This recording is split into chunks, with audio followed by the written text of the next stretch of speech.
नमस्कार, स्वागत है आपका ओके क्लासेज में। आज के इस वीडियो में हम बात करेंगे इम्पोर्टेंट जीके जीएस के प्रश्नों के बारे में। अगर आप एसएससी एमटीएस या फिर दिल्ली पुलिस की तैयारी कर रहे हैं तो वीडियो को पूरा देखें और अगर पसंद आए तो लाइक करें और भविष्य में ऐसे ही वीडियो पाने के लिए चैनल को ज़रूर सब्सक्राइब करें। सवाल नंबर पहला, सौर प्रणाली की खोज किसने की? आपके सामने चार ऑप्शन है, गैलीलियो ने, कोपरनिकस ने, केपलर ने या फिर जेएल बेयर्ड ने। अब बात हो रही है यहाँ पर कि सौर प्रणाली की खोज किसने की, तो प्रश्न को पढ़ते दिमाग में आंसर आ जाना चाहिए कोपरनिकस। गैलीलियो की बात करें तो इन्होंने किसका आविष्कार किया था? दूरबीन का। केपलर की बात करें तो ग्रहों की गति का। एग्जाम में प्रश्न आ सकता है कि ग्रहों की गति का नियम किसने दिया? केपलर ने।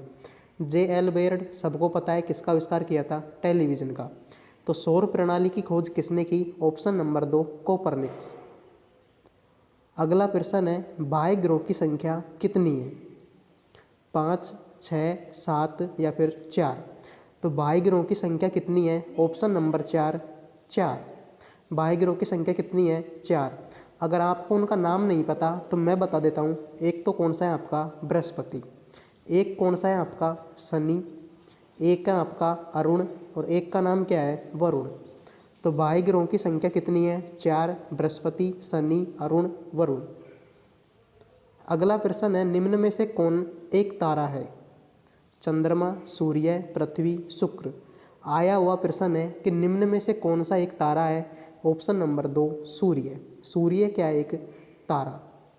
जबकि पृथ्वी, शुक्र ये सब क्या है? ग्रह। तो सूर्य क्या है? एक तारा। अगला प्रश्न, महाद्वीप प्रवाह सिद्धांत के प्रणेता कौन है?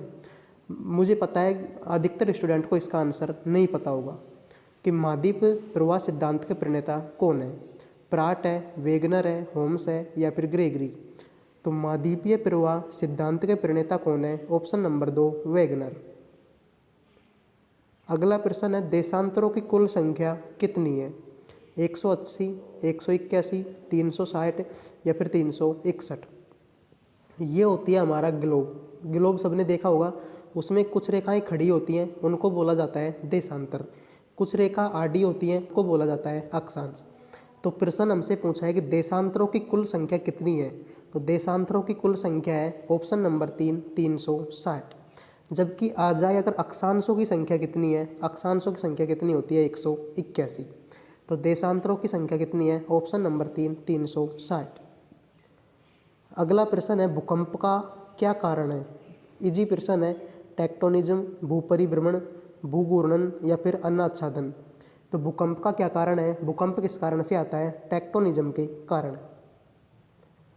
अगला प्रश्न है, माउंट एटना ज्वालामुखी किस द्वीप पर स्थित है? लिपारी, सिसिली, कोर्सिका या फिर इनमें से कोई नहीं। तो जो माउंट एटना ज्वालामुखी है, ऑप्शन नंबर 2 सिसिली इसका सही जवाब हो जाएगा। कहाँ पर स्थित है? सिसिली द्वीप पर। अगला प्रश्न है, हिमालय की उत्पत्ति किस भूसन्नति से हुई है? शिवालिक, टेथिस, गोदावरी, अरावली। तो जो हिमालय की उत्पत्ति है किस भूसन्नति से हुई है? टेथिस सागर से।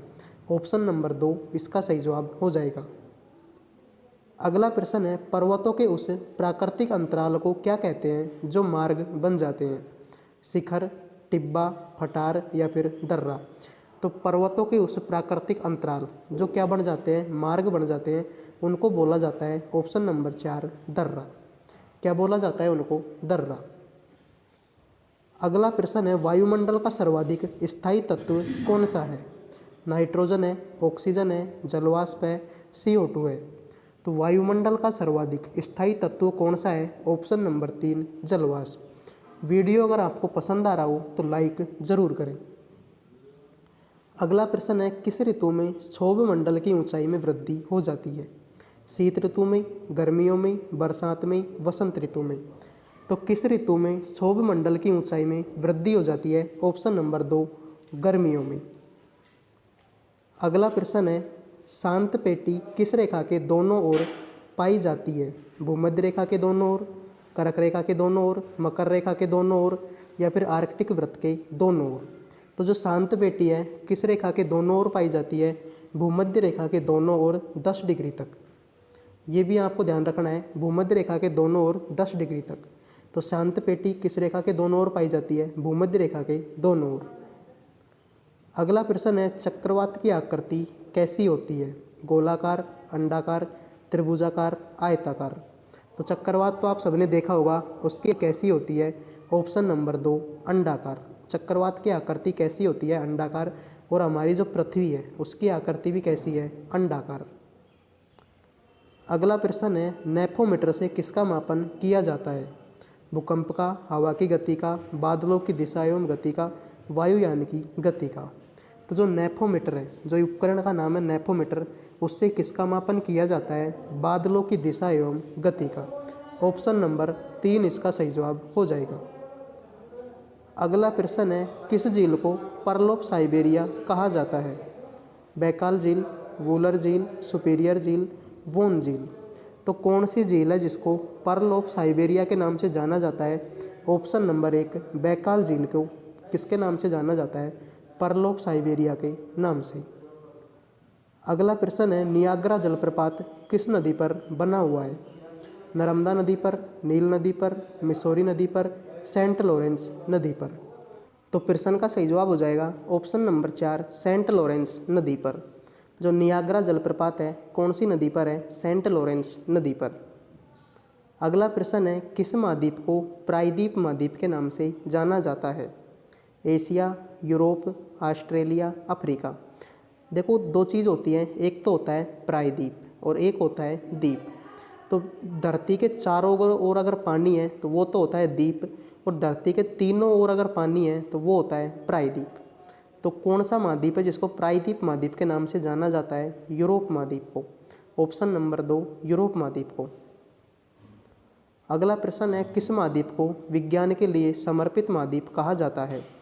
अंटार्कटिका को, एशिया को, अफ्रीका को, दक्षिण अमेरिका को। तो विज्ञान के लिए समर्पित महाद्वीप कौन सा है आपका? अंटार्कटिका। Option number 1। अगला प्रश्न है, विश्व का सबसे बड़ा द्वीप कौन सा है? Borneo, Sri Lanka, Iceland, Greenland. तो विश्व का कौन सा सबसे बड़ा द्वीप कौन सा है? Option number 4 Greenland. अगला प्रश्न है, गोबी मरुस्थल किस देश में स्थित है?